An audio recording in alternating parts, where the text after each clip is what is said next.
His scent hit me before I saw him, calm, earthy, the kind that makes you forget how to breathe.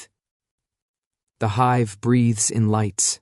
Neon hums like bees trapped in glass, and the crowd swells and dips with the bass until I can feel their lungs inside my bones. The stage is a narrow strip of black lacquer and sweat, and I cut across it like a knife. It's the only thing I'm good at, turning noise into a language my body can speak without stuttering. I don't dance pretty. I dance like the floor owes me rent, and I'm here to collect. The choreography is a spine of sharp lines and splits that bruise. The light rig, cheap, temperamental, flares into a white halo and then slides green across. My skin, snagging on the inside of my wrist, where the scar is a pale crescent. People tell me they can't see it from the floor. I can. I always can, in the same way you can feel a missing tooth with your tongue. The crowd roars when the break hits. Someone whistles with 2 fingers. Someone else screams my name like it's an accusation. I roll my shoulders. My ribs feel like a locked door. Sweat stings my eyes, slides down my jaw. I catch the glare of the front row, glitter-streaked lids and open mouths. Then that scent cuts through the hot electric air, grounded, like rain and soil, and a small bitter edge I know but can't place. Vetiver. Calm. I stumble on the downbeat, not enough for anyone to notice but me, and recover with a spin that milks it for effect. The hive rewards audacity. I give it twice as much as it asks. His presence seats itself inside the crowd the way a quiet person takes a room apart. Not with noise, but with gravity. My eyes find him because the rest of the room falls away. He stands by the exit sign, half shadow wrapped around a dark shirt, sleeves rolled once. Tall, hands in his pockets like he owns them, like he knows where they've been and what they can do. He doesn't smile. He doesn't clap. He watches.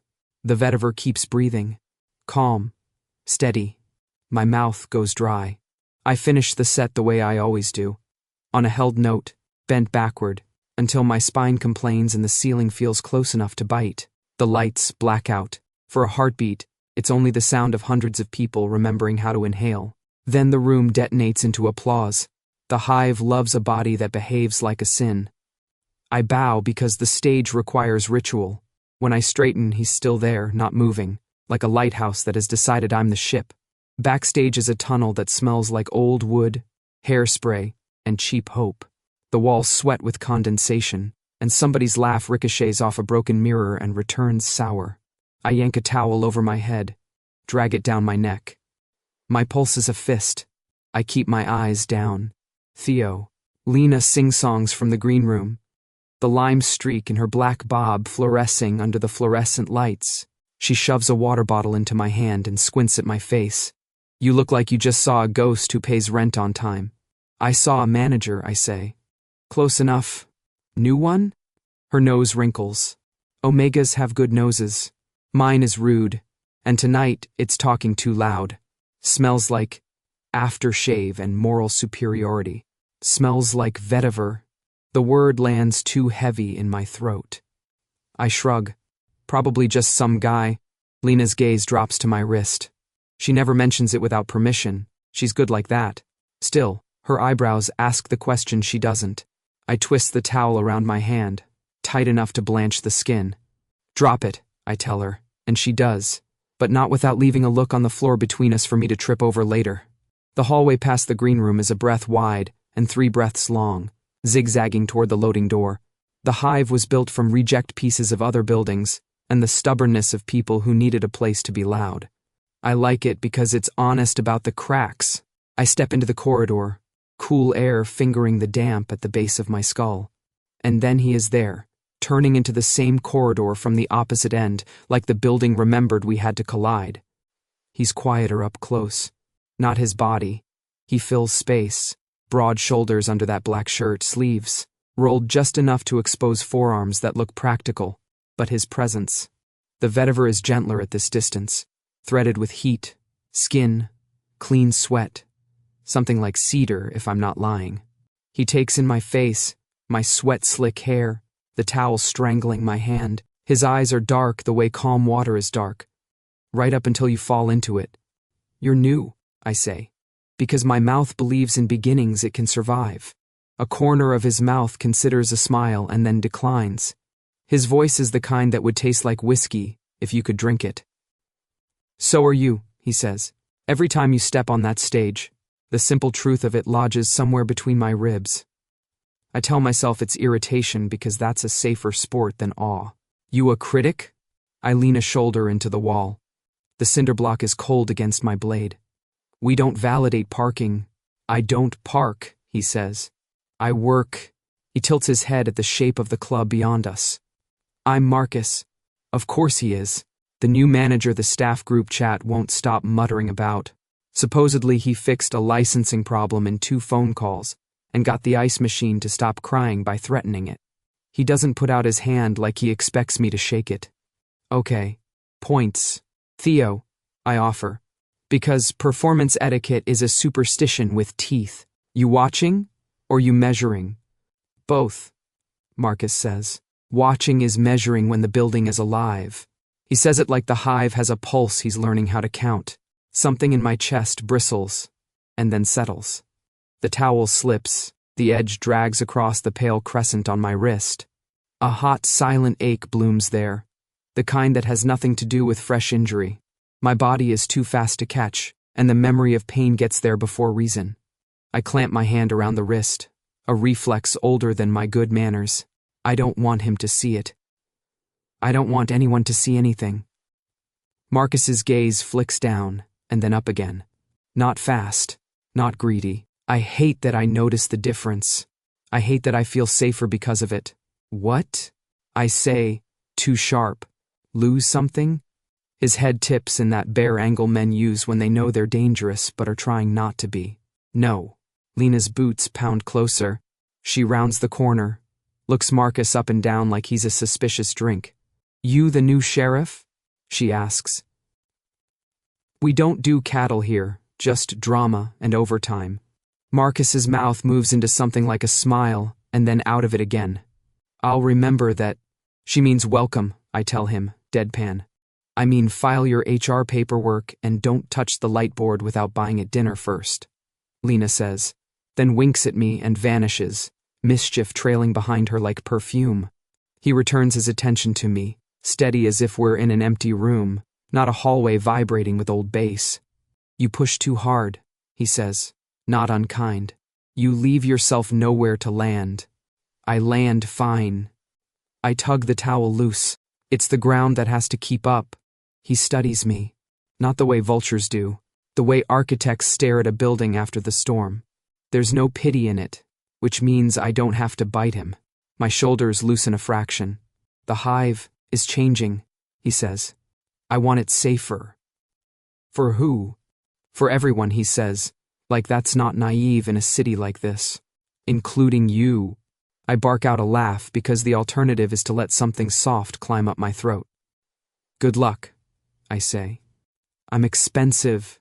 You're already paid for, he says, and I flinch before I can stop it. His face changes, minutely. By the night, he adds, letting the words land where they're supposed to. You're cut at the door. Nothing else. The ache at my wrist crawls. I loosen my grip, flex my fingers. I can feel the ghost of heat under the skin, not flame. More like the press of a memory against glass. It's an old reflex, that curl inward. It makes me want to turn outward, to bare my teeth so no one sees my hands shake. Don't watch me like that, I say, and I don't know which part of him I mean, the stillness. The scent, the way the hallway seems to find a center and hang it between us. Like you know the steps I'm going to take. I don't, he says. That's why I'm watching. We stand there with the hum of the refrigerators and the hiss of a pipe, like white noise. The building breathes. My skin decides it's cold now that the sweat is cooling. Marcus doesn't move. He doesn't make the mistake of stepping closer. A lot of people make that mistake. They think proximity is permission. He waits. The patience scratches at me until I realize it isn't about me at all. It's about him. He's not performing. He's measuring. He said so. Fine, I say. Because if I don't leave now, I'll say something the hallway will remember. Welcome to the hive, Marcus. Try not to rearrange the bees. Some hives rearrange themselves, he says, and it shouldn't be funny, but it hits the part of me that likes metaphors too much. My mouth betrays me with a smile that flashes and is gone. I edge past him, careful not to brush his sleeve. The vetiver folds around me and then releases. The ache in my wrist spikes. A quick plea. I don't look at it. I don't look at him. Hey, he says. Just as I reach the end of the corridor, I turn, impatient. What? His eyes are steady, unblinking in the tired light. He says it soft, and it drops through me like a stone into a deep pool. You don't remember me, do you? The hallway tilts. The towel goes heavy in my hand. I open my mouth, and nothing useful comes out. In the second I spend trying to name the shape that question makes in my chest, he steps back into shadow and is gone, leaving the air cooler and the vetiver unspooling behind him like a line I could follow if I were dumber than I am. The hive breathes. I don't. The hive looks different in daylight, like a magician caught without the smoke and mirrors. The walls are anemic gray, the floor sticky from last night's spilled adrenaline, and the stage has a limp sort of pride about it. Someone left the coffee pot on, and the air smells like roasted regret and iron. I'm late, on purpose. The rehearsal schedule said 11. I waltz in at 11:35 with my bag slung, over my shoulder and sunglasses on because commitment to the bit is everything. Lena's already there, sprawled on the edge of the stage like a cat in combat boots. She raises one lime-streaked brow. Your Majesty graces us with his presence. I kick my bag under a chair. Royalty doesn't rush, neither does management, she says, nodding toward the far end of the room. Marcus is standing near the sound booth, talking quietly to Benny, the bartender/technician who somehow keeps both the lights and people from short-circuiting. Even from here, Marcus looks composed, the black shirt, sleeves rolled. Same stance, hands in pockets like he's been carved that way. The scent of vetiver drifts faintly across the empty space, threading through the smell of dust and stale beer. I tell myself, it's just association. My brain playing memory roulette. Let's warm up, I mutter. The speakers cough to life with a low buzz. I scroll through playlists and pick something louder, faster, harder than it needs to be. The bass hits like a dare. I don't stretch. I don't breathe. I just start. The moves spill out. Sharp, deliberate defiance. Every pivot says, don't look at me. Every turn says, look harder. My sneakers slide against the scuffed floor. Sweat pricks at the back of my neck. I push until my lungs are a rebellion. Out of the corner of my eye, Marcus doesn't move. He leans against the railing near the tech booth, watching, not interrupting, not correcting, just that maddening stillness again. Are you going to critique? I call over the music, or just silently judge like a disappointed god? He doesn't raise his voice. He doesn't need to. You're off beat. I freeze mid-turn. I'm improvising. Then improvise on beat. That calm tone. Not a challenge. Just fact. I could scream. Lena snorts. He's got you there. Whose side are you on? I hiss. Whichever one buys me lunch, she says.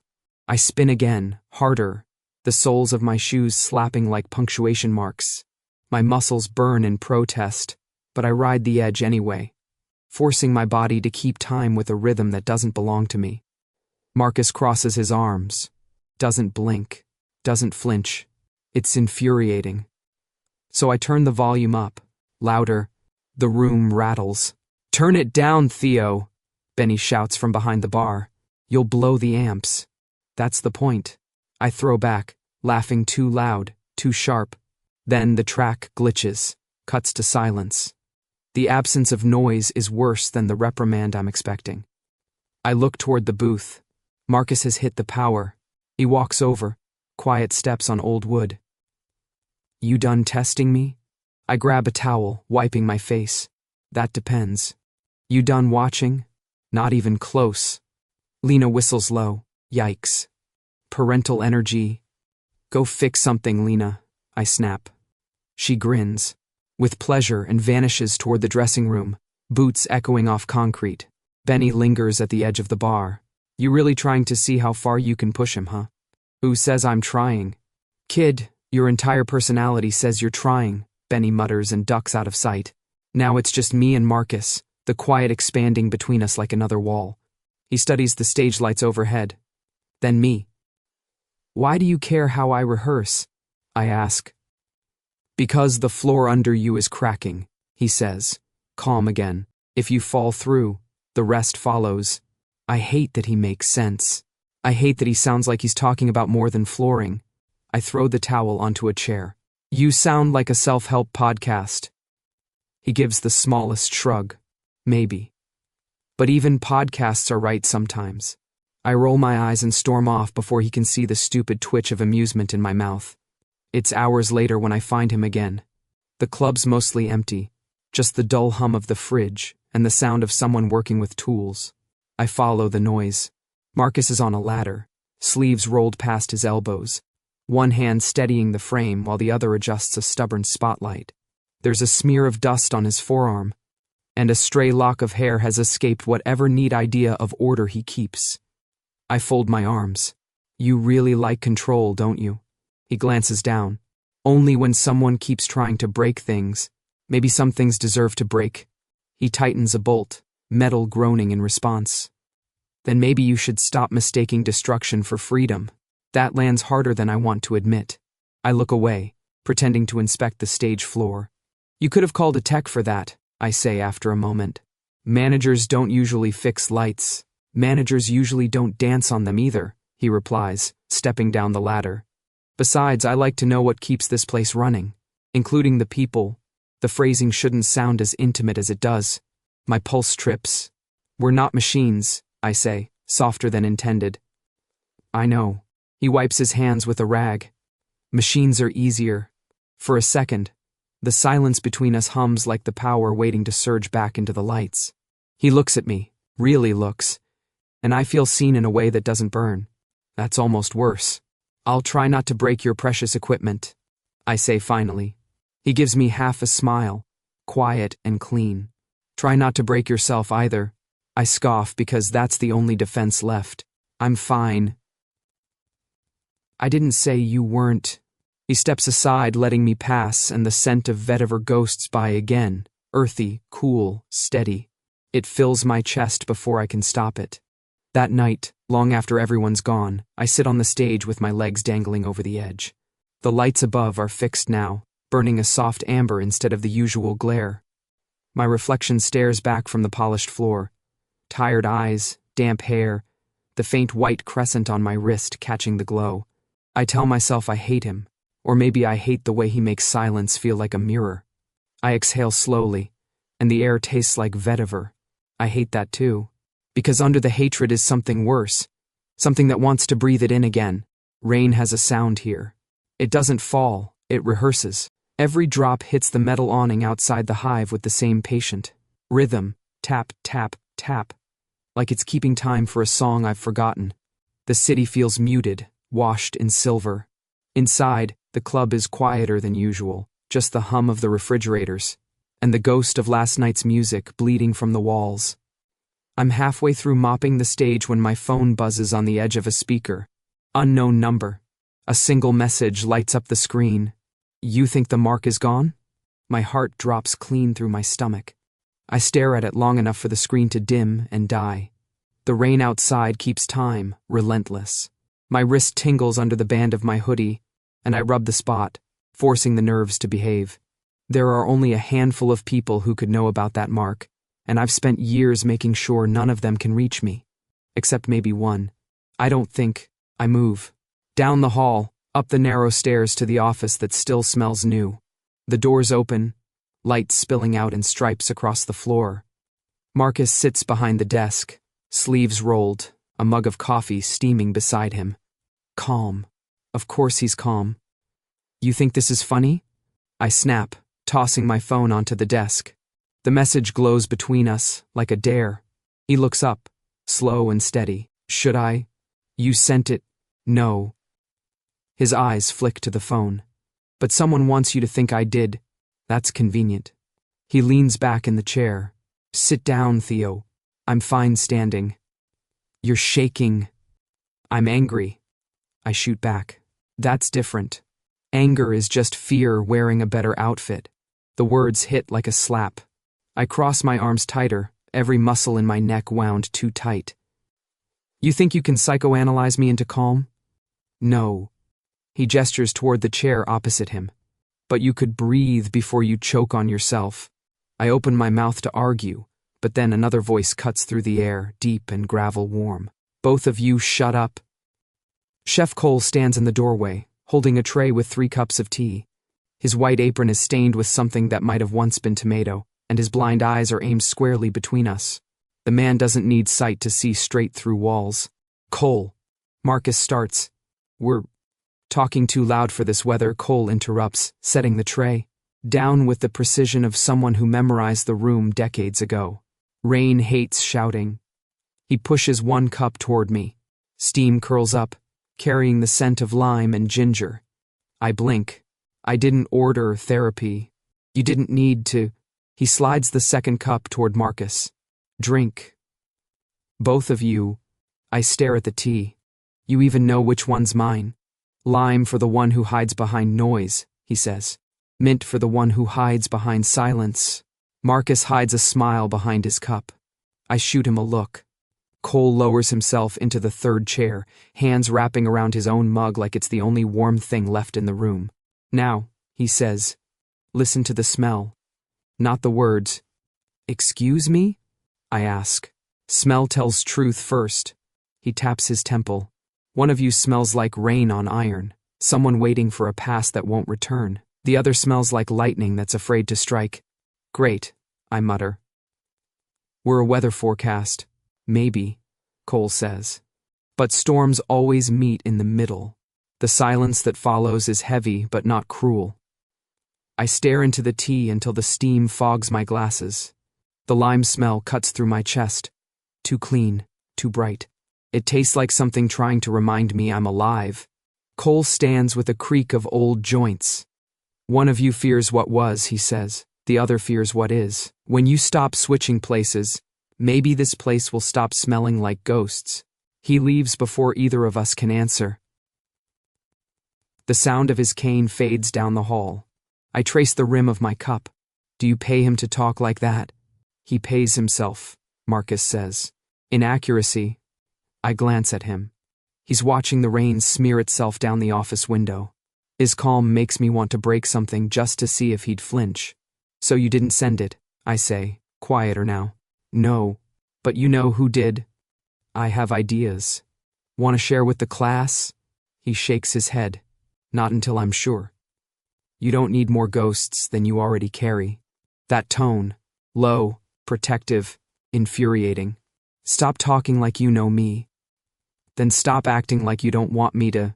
My pulse stumbles. I push away from the desk, too fast. The chair legs scraping the floor. You don't get to.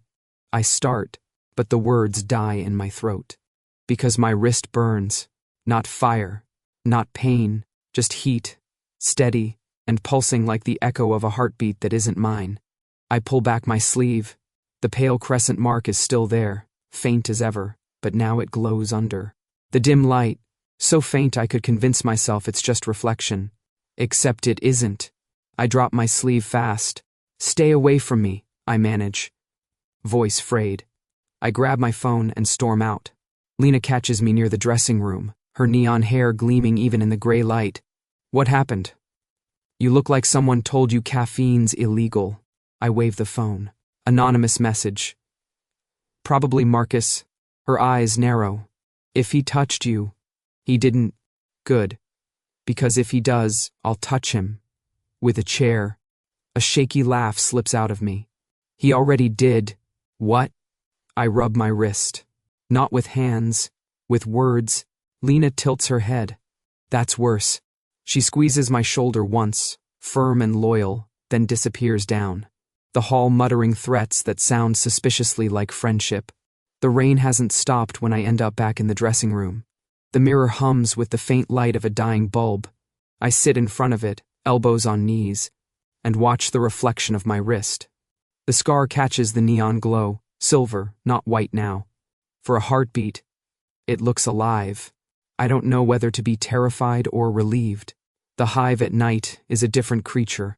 No music, no crowd, just the low hum of the city outside and the occasional groan of pipes in the walls. The floor is cold under my bare feet, slick in places where the lacquer's worn thin. The mirrors along the far wall reflect one dim lamp, our only light, so the whole room looks like it's holding its breath. I should be asleep. Instead, I'm pacing. The mark on my wrist hums like a second pulse. Not pain, not exactly, just awareness. Like it knows I've been trying to ignore it. The door creaks open, and Marcus steps in, carrying 2 mugs that smell faintly of ginger and honey. He sets one on the floor beside me, then lowers himself into a crouch. Can't sleep? Wasn't planning to. I glance at the mirror. The floor needed company. He studies me.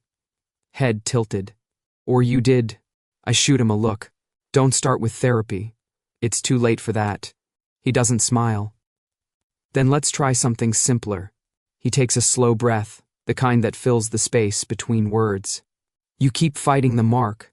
That only makes it louder. You want it to quiet down? Sure. You got a switch for that? Something like that. He pats the floor. Sit. I hesitate. What? You're gonna teach me yoga now? Breathing, he says. You're good at performing, bad at being. I snort. You teaching an omega how to breathe? That's new. No. His tone softens, low and steady, teaching you how not to choke on fear. That hits harder than it should. I exhale, slow and shaky, then drop onto the floor across from him. The wood is cold through the fabric of my joggers. He gestures for me to turn around. Back to back, he says.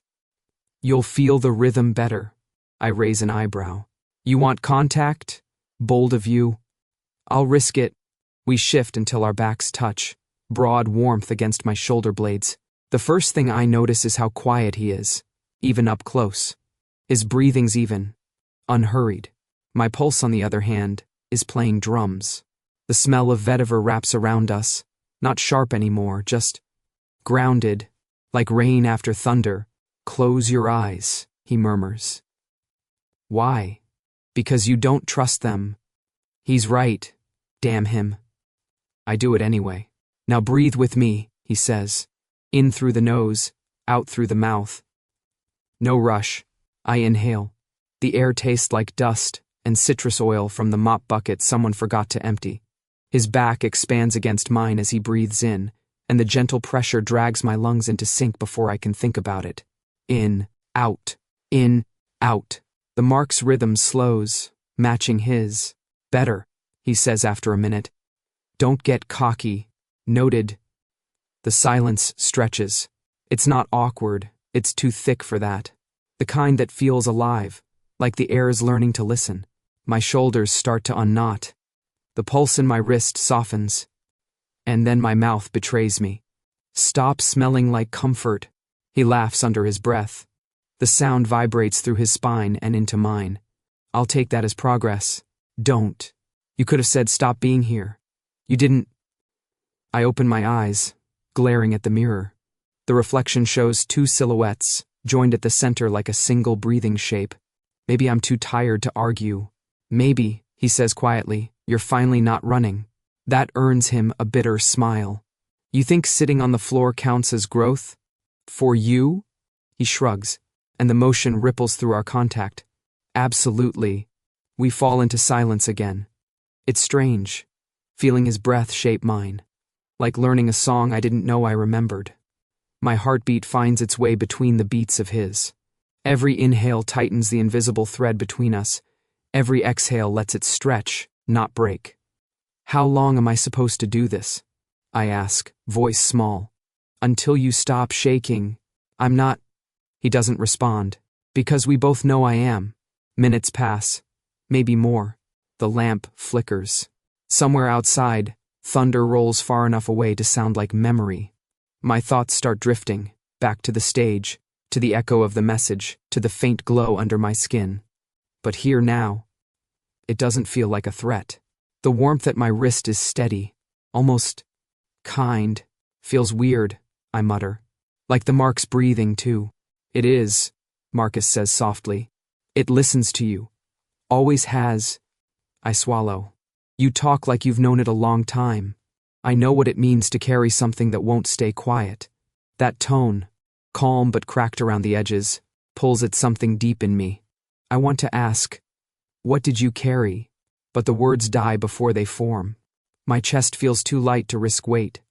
Okay, I whisper. So, now what? He exhales, slow and deliberate. Now you keep breathing. We do. The sound of it fills the hall, two steady rhythms, overlapping. The floor under us is cold, but the air between our backs is warm. I close my eyes again. Not because he said to, but because I want to. When the next breath comes, it doesn't catch. My mind finally stops tripping over itself. No crowds, no noise, no ghosts, just this quiet loop of inhale and exhale, two lungs remembering what safety feels like. The mark hums in answer, not burning this time but glowing faintly under my skin, a low warmth spreading up my arm. It doesn't feel like possession anymore. It feels like permission. Later, when I open my eyes, Marcus is still sitting there, eyes closed, hands resting loosely on his knees. Calm, like he could stay here forever. I stand, stretch my sore legs, and look down at him. You planning to stay like that all night? I ask. Depends, he says, without opening his eyes. Are you planning to breathe tomorrow too? Maybe, I say, pulling my hoodie sleeve down over my wrist. If you don't make it weird.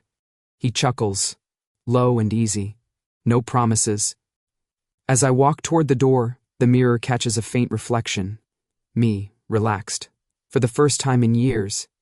And behind me the glow of one steady lamp. My wrist doesn't ache. Just warmth. Even. Constant. Alive. The city hums like it never sleeps. From the roof of the Hive, I can hear the muffled throb of traffic and the faint electric buzz of the signs below. The air is thick, half rain, half smoke, and it sticks to my skin. The lights stretch to the horizon, bleeding into the wet black sky. I shouldn't be here. I should be downstairs celebrating another packed night. Instead, I'm trying to breathe. It started on stage. 1 second I was mid-spin, lights flashing like fireflies. The next, the scent of sweat and perfume hit me wrong. Too sweet. Too human. It clawed at the back of my throat, dragged me into a memory that didn't belong to the present. Hot skin, no air, a locked door, the sound of my own heartbeat screaming run. I lost count of the steps, the music, the noise. And then I wasn't in control anymore. Now my pulse is a fist. The door behind me bursts open. Marcus. He doesn't ask, just moves, quiet and sure, until his hand finds my shoulder. I flinch, and he freezes. Hey, he says, low, you're okay. The lie is gentle. I hate it less for that. I can't. The words choke out between shallow breaths. The air feels like it's shrinking. It's too. He doesn't let me finish. His hands slide under my arms, steady and careful, guiding me down to sit against the low brick wall. My head spins. I hear rain pattering against the roof, fast and steady. Breathe with me, Marcus murmurs. You know how it takes a second to catch what he means.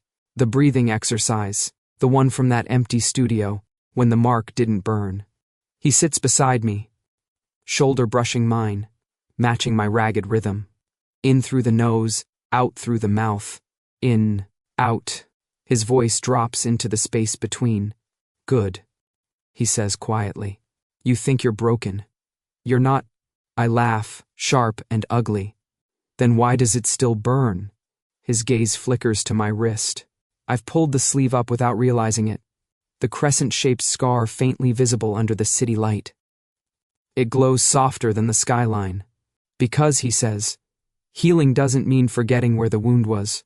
Something in me cracks open at that. My throat tightens. You talk like you've seen it. I have, he says simply.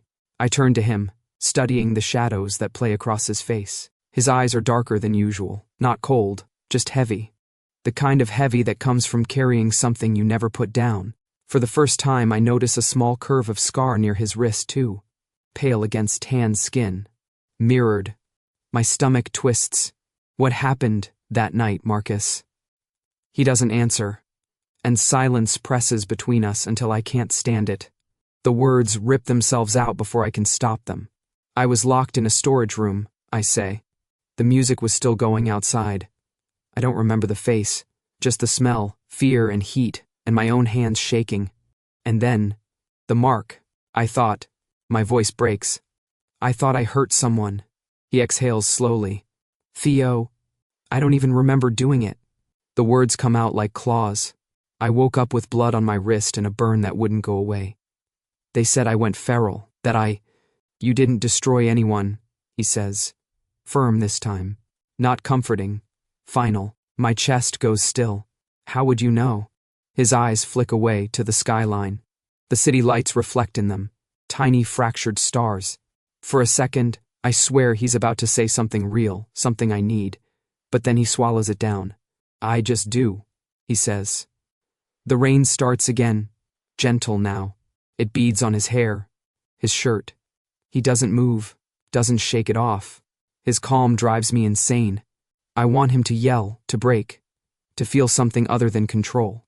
Why won't you tell me? I ask, voice shaking. Because sometimes knowing hurts worse than not, he murmurs. His tone is low, almost drowned by the wind. And you've bled enough for one lifetime. I don't know whether to hate him for that or thank him. We sit in silence. The city keeps breathing around us, wet neon on concrete.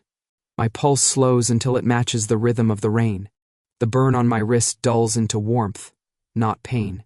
Then the door creaks open again, and Benny's head appears. He's holding 3 water bottles like trophies. Found you, he says, stepping into the drizzle. Whole crowds wondering where their golden boy went. Tell them he's alive, Marcus says. Benny tosses a bottle my way. I catch it, barely. Hydrate. Drama queen, he says. You scared the new manager half to death. Marcus shoots him a look. Benny just grins wider. What? You two out here doing breathing exercises again? Should I join? We can synchronize, make it a trio. I can't help it. A laugh slips out. It's small but real. See? Benny says, satisfied. There we go. Group therapy complete. I'll send the bill. He turns to leave, but pauses at the door. By the way, he adds over his shoulder, if this is going to be a regular rooftop thing, maybe get a tarp. You're both terrible at staying dry. The door shuts behind him with a metallic clang. The silence returns, softer now, worn in. Marcus doesn't move. Neither do I. The rain keeps tracing lines down the walls like handwriting no one will read. I look at him. At the faint mark on his wrist, at the words he wouldn't say. Why does he look at me like my truth is something dangerous? Why does he sound like he's already forgiven me for something I can't remember? I pull my sleeve back down, hiding the scar from the sky. It still glows under the fabric, quiet, patient, alive. And somewhere beneath the noise of the city, it feels like it's whispering. The night the inspectors come, the hive tastes like metal. Flashlights slice the dark into angry ribs, and every beam feels like a finger shoved under the skin of the building to pry it open. The music's dead. The crowd is not. Voices tangle, rising. Confusion first, then irritation, then the thin, high edge of fear. City licensing. A woman in a windbreaker calls, badge lifted, eyes flat. Behind her, 2 uniforms fan out, their radios crackling like insects. Someone curses. Someone else shushes them. The room contracts. Backstage, Marcus says, low, already moving. Documentation now. I'm moving before I realize I've decided to obey. The corridor behind the bar has never been narrower. I shoulder past a knot of staff, catch Benny's sleeve on instinct. Where? Office, he snaps, thrusting a keyring into my palm. Top drawer, then bottom safe. Blue folders are clean. Black folders are why you're running. Got it. And Theo? He squeezes my wrist once. Quick. Breathe. I peel away. Boots slapping damp concrete. The hallway smells like old bleach and rain dragged in on 100 shoes. Voices distort around the corners. The office door sticks. It always sticks. I jam the key into the handle, wrench. Inside, the room is all new wood and false calm. The desk lamp paints everything in amber like it's trying to be kind. Bottom drawer first. Blue folders, leases, permits. The recent health inspection Marcus made happen after the last manager forgot how to care. I pull them, stack them, then take a breath and kneel at the safe. Black folders. The ones with the numbers that don't always add. The contracts from old Pop. Up nights a decade ago when the Hive pretended to be a bakery after midnight. My hands shake. The mark on my wrist hums, not burning, just loud. I clamp my fingers over it and keep working. Outside, the base dead room has become a many-throated thing. Barked orders, laughter that doesn't belong to joy. The particular scrape of a flashlight lens against metal. I swallow against the copper taste rising in my mouth. The safe door swings open. I grab the black folders, shove them into the false bottom drawer Marcus had me practice on once, just in case. He was calm then. He's calm now. He's always calm. It annoys me until I need it. Then it's a rope I find in the dark. By the time I step back into the hallway, Lena's there, hair a lime flare in the subdued light. You good? Define good, not handcuffed. For now, I hand her the blue stack. Walk, don't run. Smile like we pay taxes. We do pay taxes. Smile like we pay more. She winks and glides away, hips making promises to the fluorescent lights. I head for the main room with the rest, a migrating school of bodies trying to look harmless. The inspectors have set up their little command post near the entrance. Everyone's a different shade of anxious. A woman in heels argues about her coat. A guy in a gold jacket offers to go live for the drama and gets a stare that kills the impulse dead. Marcus is at the edge of it all, not the center, where power usually tries to stand, but the hinge where things turn. He's talking to the lead inspector. Voice pitched quiet. I can't hear the words. I can hear the steadiness. When he looks up and sees me, something unclenches in my ribs without permission. Then a light swings toward my face. You work here? A uniform asks. I hold up my staff wristband. Dancer. Stage name? Theo. That your real name? I blink. It's the name on the paychecks. He stares, pen hovering. And for a ridiculous second, I wonder if I should say something else. The metallic taste surges. Faces around me blur like water poured over charcoal lines. Step to the side, he orders, already bored. I step. The room tips. Sound narrows to a coin slot. Someone laughs too loudly. Perfume pools thick and sweet. A hand brushes my shoulder. Just a stranger. Just a body moving. And my lungs decide they can't do this. Not again. Not with this many walls watching. My vision pixelates. The door to the office is a long way away, and also yesterday. The mark under my skin sparks. Heat, warning, memory. I grab the nearest anchor, which happens to be the edge of the stage, and miss. Hands close around my forearms. Firm, not restraining, catching. The scent hits a beat later. Vetiver cut with rain. My knees unlock against a will that isn't mine. Hey, Marcus says. Enough voice to fill the space between my ears and push everything else back a step. With me, I shake my head, a small panicked denial. The lights flare in a white bar. Noise stabs. His thumb moves once, just once, over the inside of my elbow. A silent I'm here, and the ridiculous thing is it works. We pivot into the shadow behind a pillar, the chaos slipping by like a current we stepped out of. I try to inhale. It catches. He tips his forehead toward mine, not quite touching, grounding by geometry. Breathe, he says. Quiet. He doesn't count. He doesn't perform.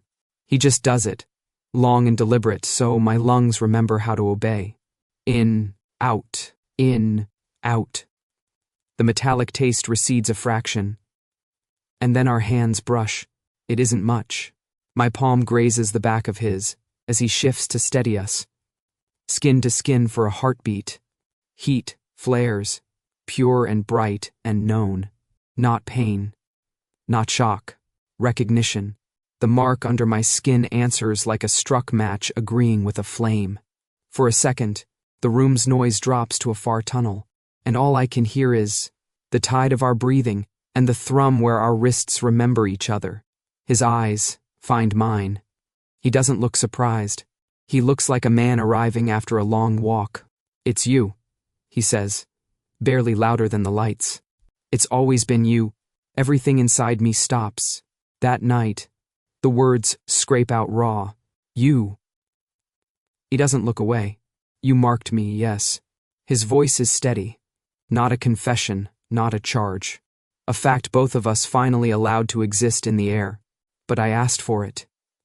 "You were terrified." I shake my head before I feel the motion. "No, I don't remember asking. I remember..." My throat closes on a past I've only met in flashes. I remember being a blade and not caring what I cut. "You were cornered," he says. "I was the door." My laugh fractures. "That sounds like poetry you invented to make me bearable." "If I were inventing poetry," he says, a wisp of something like humor in it, "you'd know." The pillar hides us from the worst of the stairs. The worst of my shame has fewer places to perform. Around us, papers shuffle, questions are asked, a flashlight beam passes over the ceiling like a restless ghost searching for a name. "I hurt you," I say, because the words have to be tried on, even if they don't fit. His mouth tightens, not in anger, in memory. He rolls his sleeve back just enough for the dim light to find the pale crescent near his wrist, the mirror of mine. It glows almost nothing, a whisper against his skin. "You changed me," he answers. "But not the way you think." My chest caves inward. The heat under my skin doesn't threaten to burn me alive. It spreads, gentle as hands that know what they're doing. Tears sting with no drama to excuse them. Not guilt. Something I barely recognize. Relief. It comes like rain after pressure. The first drop, then another, and then the whole gravity of it. My face is wet, and I don't remember deciding to let it be. I press my knuckles to my mouth and laugh. Ugly and tiny and true. I start, and can't finish. "You didn't destroy anyone," he says. Softer now, like a reprise of a song he knows I'll believe this time. A uniform strolls past the pillar, eyes on a clipboard, not seeing us. The lead inspector's voice carries. "If the documentation checks, we're done." Benny appears near the bar like a bad idea in a good suit, making a story out of nothing for the waiting patrons. Lena leans against the wall, arms crossed, eyes cutting toward us with the fierce patience of a guard dog who will bite only if I ask. I breathe. In, out. The mark settles into a warmth that doesn't demand, only answers. Marcus steps back a fraction, enough for the air to widen. His face has shifted again into the even plane he uses to move the world into place. But the edges are softer, like the truth took sandpaper to him on the way out. "Now you know," he says. He glances toward the inspector, then back at me. There's time in his eyes. And a limit.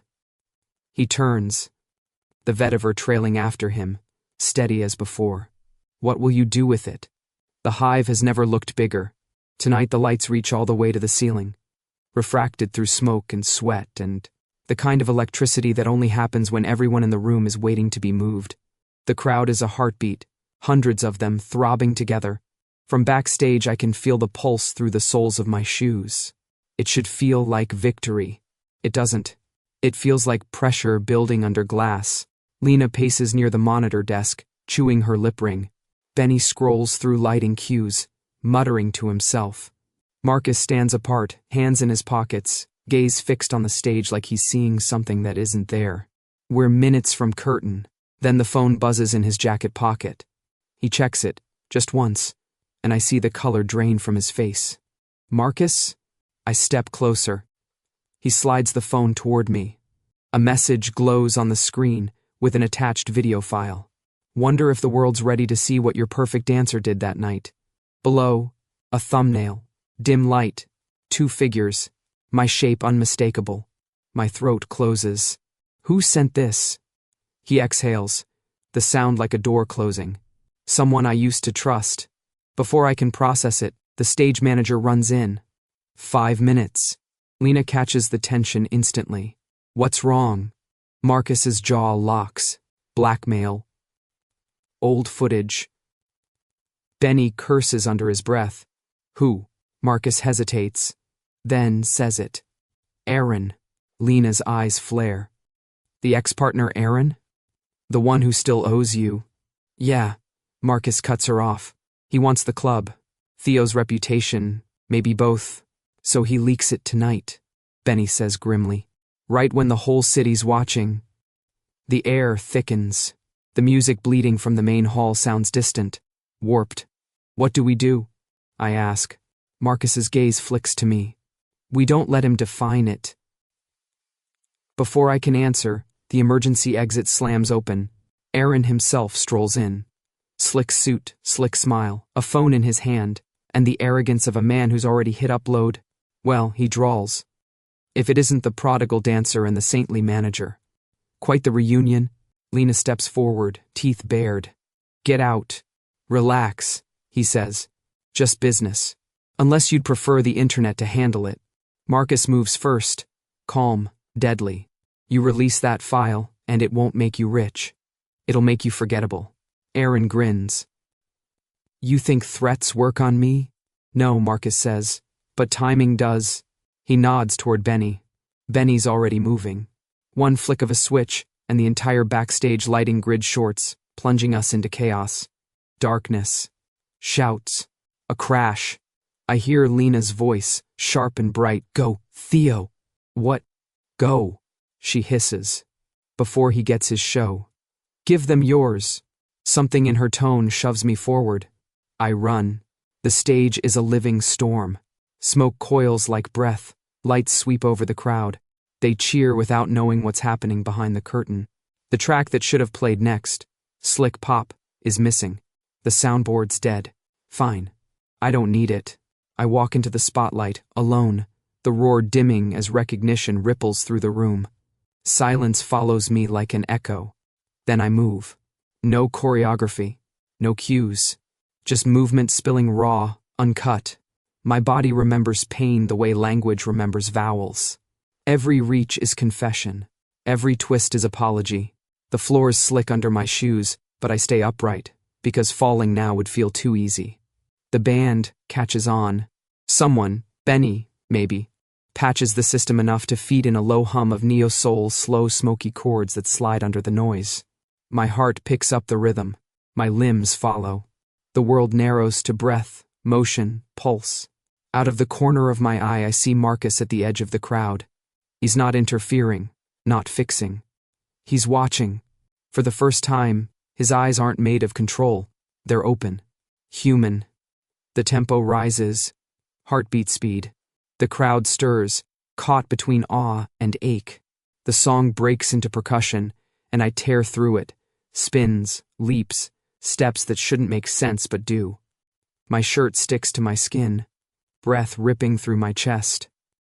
My wrist flashes under the lights, sleeve sliding down. The scar gleams pale, almost silver. The crowd gasps, maybe at the movement, maybe at the glow. The mark hums, and this time, it doesn't hurt. It burns clean, bright. Not a wound, an answer. Every motion becomes lighter, freer. The lights flare white, the air thick with dust and glitter. I raise my arm, palm open, showing the mark that once made me hide. It shines under the heat like liquid gold. Applause starts somewhere near the front, small, hesitant, then spreads like fire. The energy swells, raw and unfiltered. I keep moving until my lungs give out, and when I finally stop, because there's nothing left to say that my body hasn't screamed. The music dies. For a heartbeat, there's only the sound of breathing. Then the crowd explodes. Not polite applause, catharsis, noise like forgiveness. The floodlights hit me square in the chest, and for once I don't flinch. Backstage is chaos again, but the good kind. Laughter, relief, adrenaline spilling over. Aaron's voice is gone. Cut off mid-threat when Lena snatched his phone and dunked it into a bucket of mop water. Benny is filming her victory speech on his own phone, narrating Crime and Punishment, brought to you by janitorial supplies. When I step through the curtain, Marcus is there. The edges of his shirt are damp, his sleeves rolled to the elbows. His eyes find mine, and for a long second, neither of us speaks.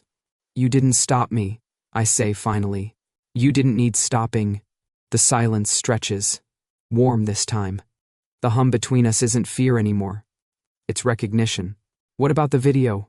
I ask. "Gone," he says. "So is Aaron's phone." "Lena handled it." "Of course she did." He glances toward the stage. "They'll talk about tonight. Let them." For a second, he looks like he might smile. Then he steps back, melting into the dim, the way smoke finds cracks to disappear through. "Where are you going?" I ask. He hesitates at the door. "Some shadows are useful," he says softly. "Yours doesn't need mine anymore." And then he's gone. Just vetiver in the air and the echo of his words. I walk back to center stage. The crowd's still buzzing, chanting my name. The lights are blinding, the smoke sweet.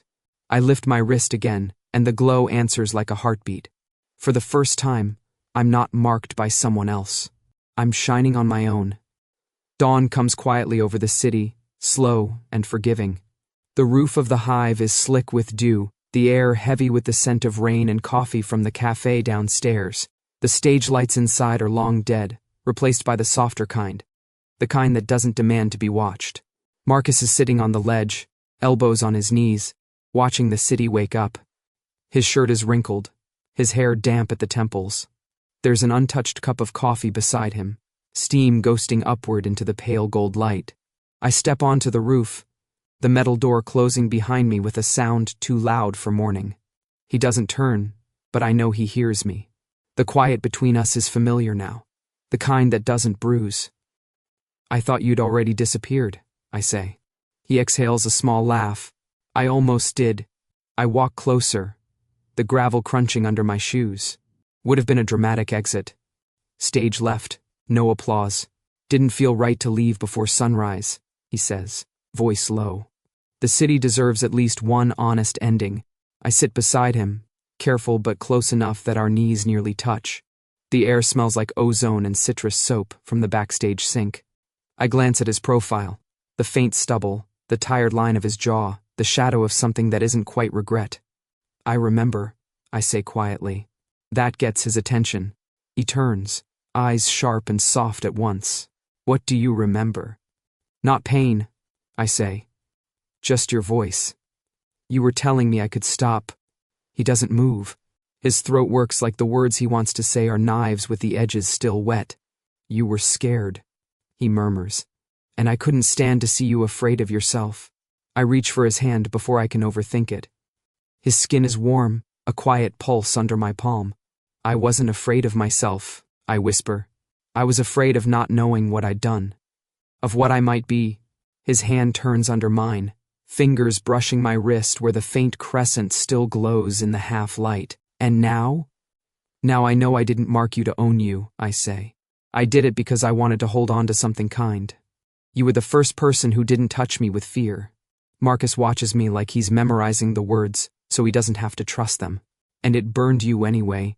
"It doesn't burn anymore," I say, a small smile tugging at the corner of my mouth. "It breathes." He lets out a breath that sounds almost like relief. His shoulders drop. The quiet swells again, filled only by the soft hum of the city and the hiss of morning traffic far below. I turn my wrist over, showing him the scar, the faint shimmer under the light. Then, gently, I place my hand over his. "Say it," I tell him. "Say yes." His brow furrows. "To what?"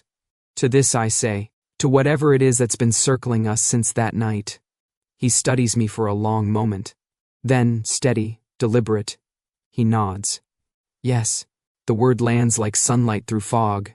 I can feel it move through my skin, down to the pulse beneath. My chest tightens, but not from fear. "Now say stop," I whisper. He smiles faintly. "Stop." The air changes, thickens, then softens. My mark warms, responding like it understands the ritual. Consent, not command. Choice, not chain.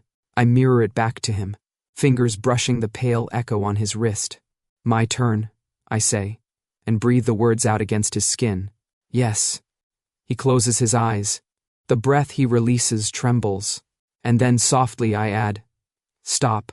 When his eyes open again, they're not the calm, unreadable dark I've come to expect. They're human, warm, alive.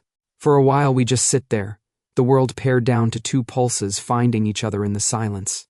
I don't know who leans in first, only that the distance between us stops mattering. His hand slides up to my jaw, tentative at first, then certain. The kiss isn't desperate, it's a sigh, a promise.